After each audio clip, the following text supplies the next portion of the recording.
आज पिला माने आम नियंत्रण और समन्वय विषय पढ़ा क्लास 10 रो पंचम अध्याय। देख पिला माने ये कौन लिखाई जीव शरीर वृद्धि और विकास एवं समस्त जैविक प्रक्रिया नियंत्रित तथा समन्वित भाव होता है। ता छड़ा प्रत्येक जीव परिवेशर उद्दीपना अनुसार आवश्यक उभय बाह्य और आभ्यंतरीण अनुक्रिया बा रेस्पॉन्स प्रदर्शन करी निजर स्थिति निश्चित करिथाय। एथिपाई नियंत्रण एवं विभिन्न क्रिया प्रक्रिया और प्रतिक्रिया भितर समन्वय रक्षा अत्यंत आवश्यक।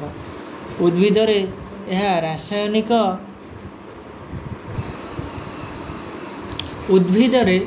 रासायनिक पद्धति होता है, किंतु प्राणी मानक नियंत्रण तथा समन्वय रक्षा करिबारे उभय रासायनिक और स्नायविक पद्धतिर भूमिका रही। उद्भिद रे किपरि नियंत्रण समन्वय होता है आमे पढ़िबा।